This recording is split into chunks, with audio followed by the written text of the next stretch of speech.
Welcome back. Well, we are finally at Christmas weekend, so our views of Christmas from around the world are finally about to come to an end, and I thought that today we would take a look at some areas that have not figured prominently in any of our views of around the world when we've been looking at liminal spaces and more recently looking at Christmas displays. So today we are going to take a look at Canada and Scandinavia. So when we come back.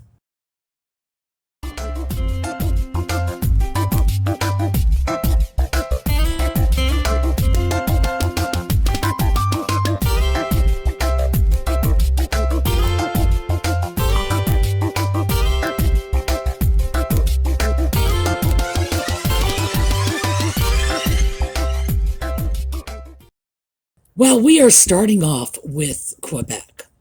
Now, I don't know exactly where in Quebec this is, because one of the great difficulties I had with getting images from Canada is that no one ever identifies the exact location. And by exact, I mean just province. The pictures just say, look, Christmas, Canada. It's like, boy, have people forgotten that this is the world's second largest country? And you can't just say, oh, okay, Canada. No, you need to be a little more specific. So getting locations for some of these pictures was really like pulling teeth.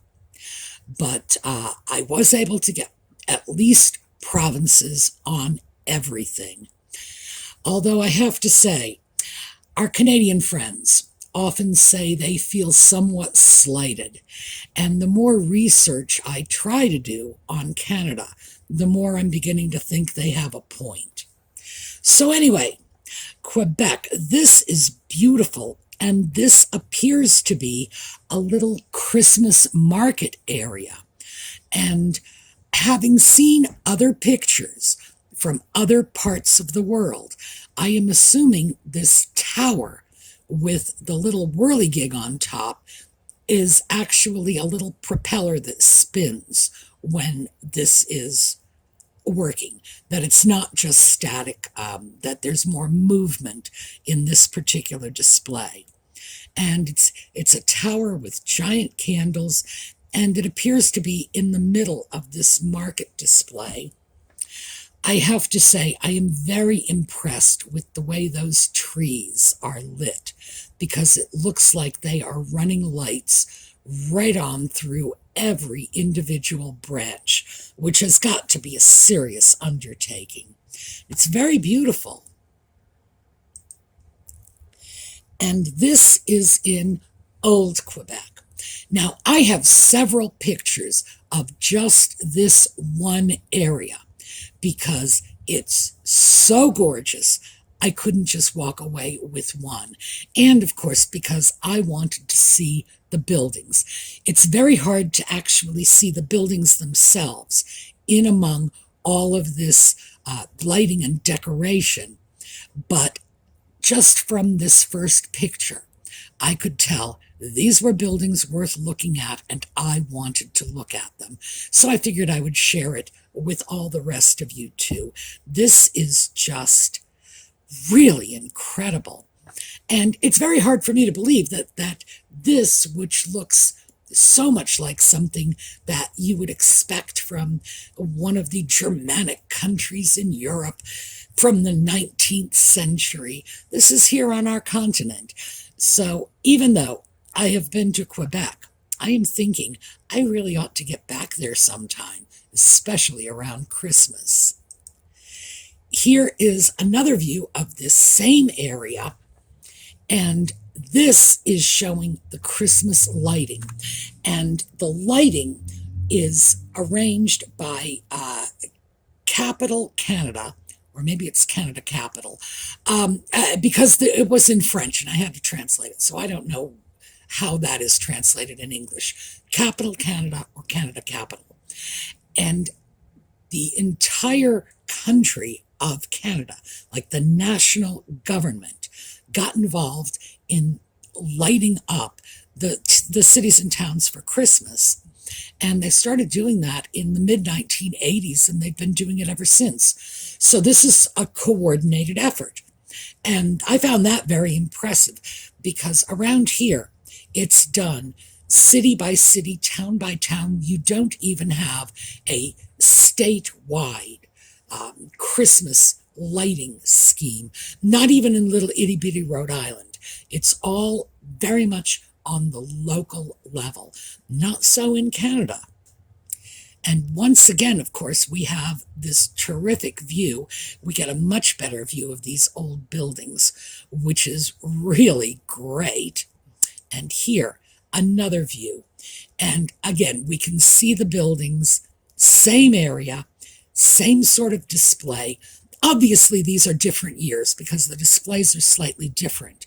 But now we get a chance to actually look at these beautiful old buildings. Very, very impressive. I'm going to have to do a little more research and figure out exactly where this is, because this is definitely something I want to see for myself. And here we have Quebec, but this is not the same street we were looking at. It looks to be in the same area, but I got a very good look at the buildings, so I can tell you it's not the same street. Very, very pretty. And of course, very, very nicely decorated in a wonderfully old-fashioned way. And now we've skipped over to Newfoundland. And this is winter in Newfoundland, although not necessarily Christmas. But I couldn't resist throwing this in because this is such an amazing photograph of an amazing area. It strikes me that you probably have to be part mountain goat to live in these buildings as they're going right up the hillside. But this is just, well, this is just beautiful. And really, it's very, very different from what we are used to here in the US, and certainly very different from the parts of Canada that I have visited, which look very much like any other place in the US. Nice modern cities. This does not look like a nice modern city. So I'm thinking Newfoundland's going to go on my bucket list too. And this is British Columbia. And clearly we have a wonderful Christmas scene, minimal lighting. The lighting is confined to the houses and the little shops. But with a beautiful winter snowscape like this, you really don't need decoration. It screams Christmas without any lights or any frills and any bells and whistles. And this is Toronto.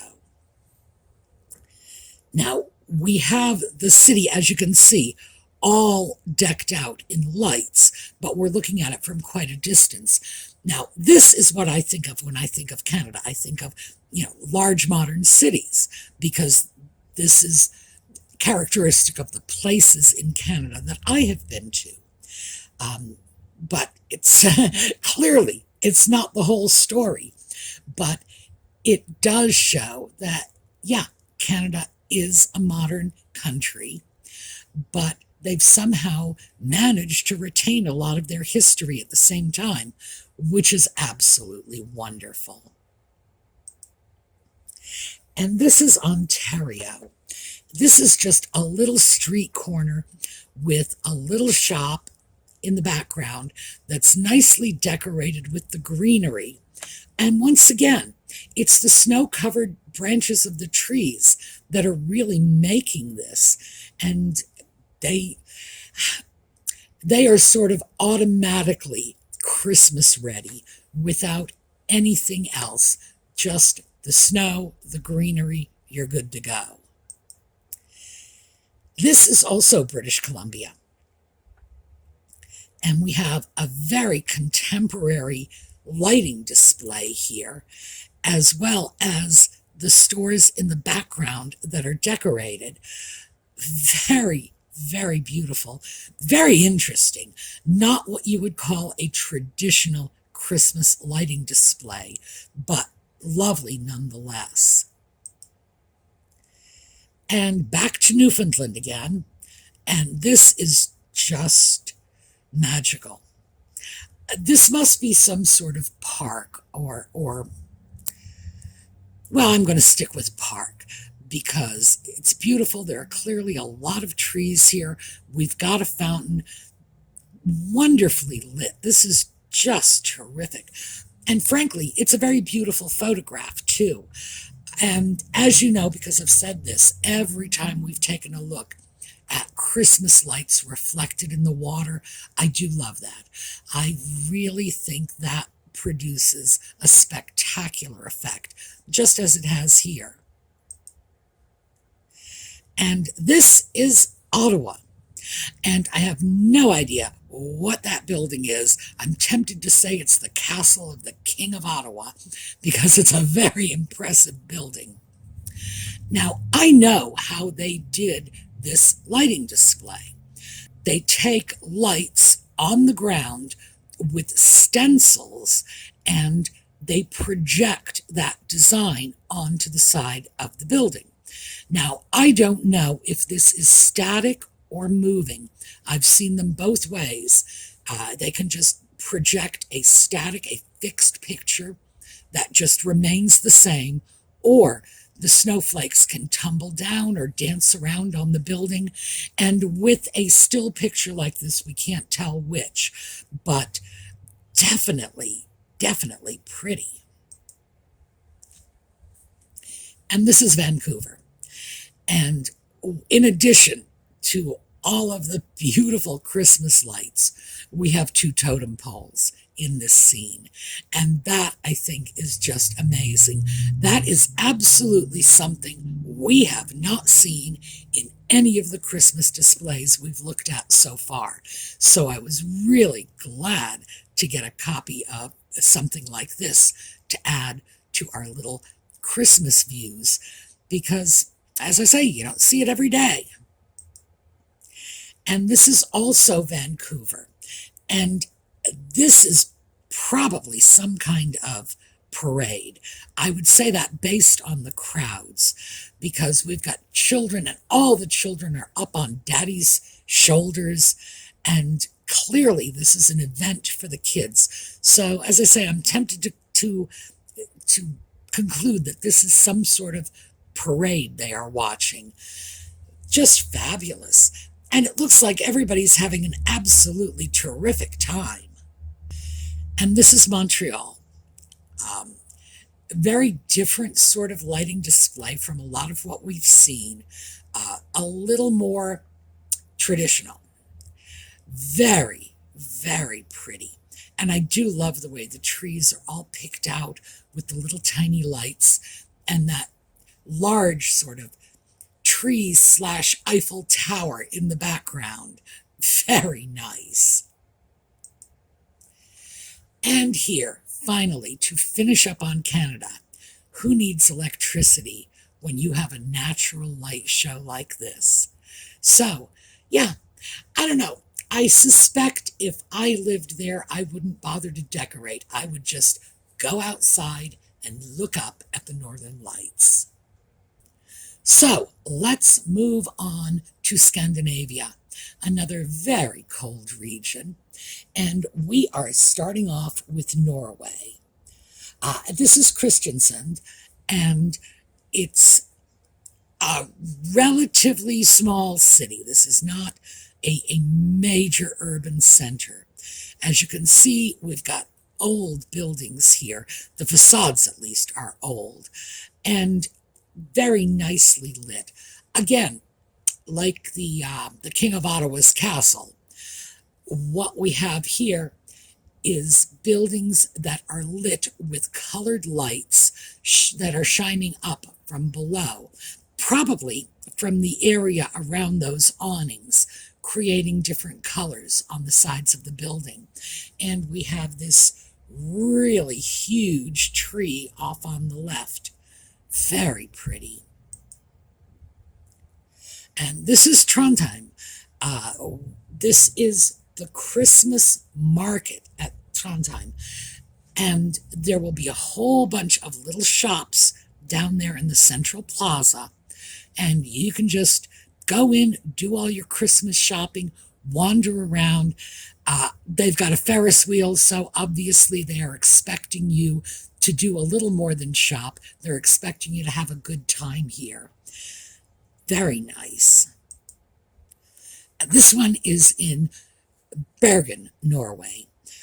Once again, we have our little Christmas shops down at the bottom. And I don't know if this is actually a Ferris wheel. It looks like it might be. So I think this is just terrific. And of course, we have the lights reflected on the water again, and you know what a sucker I am for that. Very, very pretty, very nice. And now we are going to Iceland. And this, at first I thought this was a church, but it appears not to be a church. It actually looks like it's some sort of shopping center. But gee, it looks like a gingerbread house. Very beautiful. And of course, we do have our lights getting into the Christmas spirit. Icelandic Christmas is a little different than most Christmases, even within the tradition of Scandinavia. And the reason for this is Iceland existed in isolation for such a long time on their little island. And the people of Iceland can read Old Norse, which is a 1,000-year-old language. They could read that as easily as we could read Shakespeare. There's so much that has remained the same and has not been influenced by other cultures and by a lot of the cultural change that other places have seen. So we're going to take a look at this. And this is the Julekatten. And that's the Christmas cat. Now I had to put this in because Audie insisted. This is a giant, ferocious black cat. And Audie likes to think he's giant and ferocious. And what he does is he creeps around town, peeking into the windows of all the houses, because he wants to see what the little children have gotten for Christmas. So he does this on Christmas Eve, when the presents are still out there waiting for them. And if they have gotten new clothing, he goes away. Because new clothing is a traditional gift for little Scandinavian children, especially socks, and that sort of thing goes to good little children who do their chores and do their homework and don't make trouble. So they all get new clothes. And Julekatten will go to all these different houses, and when he finds a house where there's no new clothes waiting for the children, he creeps into the house and he eats their Christmas dinner, which is only an appetizer, because then he eats the children. Scandinavian Christmas is really kind of scary when you stop and think about it. And I think all little Scandinavian children grow up very, very traumatized. Just my opinion. But Audie seems to love it. And I've got some more pictures of this cat so you can see what this is what the cat looks like. By the way, this is not the scariest of the Christmas trolls that are running around. This one's pretty decent. This is just, a cat. And here's a close-up of his little cat face. And yeah, I think it's obvious why Audie's so taken with him. But Audie is not allowed to go peeking into other people's windows on Christmas Eve, so the kids around here have nothing to worry about. And this is a fireworks display. That is likely over Reykjavik on Christmas Eve. And this is how they celebrate it. Fireworks. and man-eating cats. What fun. And now we are off to Finland. And most people do not consider Finland part of Scandinavia. It's very, very debatable. It's certainly considered part of the Nordic countries. And because my Finnish relatives consider themselves Scandinavian, they're making it into the cut for this little display. This is Rovaniemi, which is a village in Finnish Lapland. So it's far north. And what we can see here that I find so interesting is the more traditional architecture. It's not the sort of thing one traditionally associates with European architecture. But yeah, this is something you do see in rural areas of Scandinavia and Lapland. And we're all dressed up for Christmas here. I have another picture here. This is from the other side, and it's at night, so you can really get a sense of the light show here. And this is just a little village in, well, as I say, Finnish Lapland, and they take Christmas very seriously. And this is Helsinki. And just so you can see, we saw a little traditional village, and now we have a large modern city. And the fact is, if somebody said to me, this was taken in England, for example, Bath, because those little Christmas market shops rather look like the bathing machines they used to have in Bath at the turn of the 19th century. If someone said this was taken in Bath, I would say, oh yeah.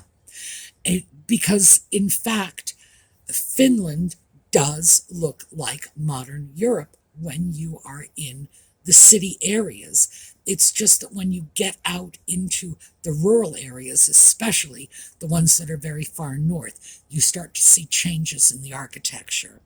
But this is just lovely. We've got our Christmas tree and all of these little tiny shops where you can just go and spend your money and have a great time. And now we are moving over to Denmark. And this is Copenhagen, of course. Very nicely lit for Christmas, just beautiful. I love the hearts. That is an image I have not seen in any of the Christmas decorations we've looked at so far. But it's nice to see that. It's certainly a symbol that I think deserves to be out at Christmas time. And this is Aarhus, which is a smaller city, very nicely lit. Once again, we have this wonderful wet ground, so I'm getting that reflection I love so much. Very beautifully lit. Rather different from what we are used to here in the US, but very, very pretty. And of course, we can't leave Denmark without taking a look at the Tivoli Gardens, as they are all dolled up for Christmas. Because, yeah, just what you need from a Scandinavian country, a lovely Japanese pagoda. I do think this is a beautiful picture, though. And now we are going to Sweden. And because my family is Swedish, these are the Christmas traditions I am most familiar with. And we are starting off with the Javlagoat. And goats are a big thing in Swedish Christmas. It's pagan, basically. Thor, the god of thunder, rides through the sky in a chariot pulled by goats. And goats are a Swedish thing. That's all there is to it. And this particular goat is put up in the town square in Gävle, and it's a straw goat. And on Christmas Eve, it's lit on fire. It's a big bonfire. But the thing is, it's subject to a lot of vandalism. Apparently, there are a lot of people who don't want to wait until Christmas, and they set the goat on fire prematurely. And it's been a problem. But people keep doing it. I'm not sure what the official position is on the burning of the goat ahead of time, but here's our goat, and he's not in flames, so that's a good sign. And just in case, I wanted to show you this. This is a Swedish Christmas card with Santa Claus and, you got it, a goat, because nothing says Christmas in Sweden like a good goat. This is a Udemy, Gothenburg. Sorry, it took me a minute to figure out how that translated out to English. Gothenburg. And this is taken from the water, looking back into the town, and as you can see, it's all lit up. The waterfront area is lit up. The area behind is all lit up and decorated. It looks like they have at least one Ferris wheel, and heaven only knows what those other things sticking up in the sky are.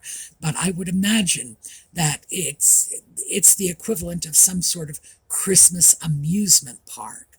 Very pretty, very interesting. And here, this is St. Lucia. This is another Swedish Christmas tradition. And in this tradition, the little girls of the household, a little girl of the household, puts a wreath of lit candles on her head and brings around coffee and pastry to everyone in the household. This is a thing. This is not, well, it's an old thing, but it's not a dead tradition. I did that when I was a kid. Yeah, I know. What in the world was wrong with those people sticking lit candles on the head of a little blind girl and saying, hey, go to town? It's a wonder I didn't burn the house down. But I actually did that until I was a teenager and really too old to do it. And then my family said my little sister was going to do it, but I said no. I decided it was far too dangerous, and someone would call Child Protective Services if we tried to stick candles, lit candles, in the kid's head. It's just, no, this was not Sweden. You don't get away with that stuff in America. But I was told by my family, and who knows, maybe they just said this to get me to do it, was that it's symbolic of the spirit of Christmas, the spirit of service, the spirit of giving. So, yeah, I did it.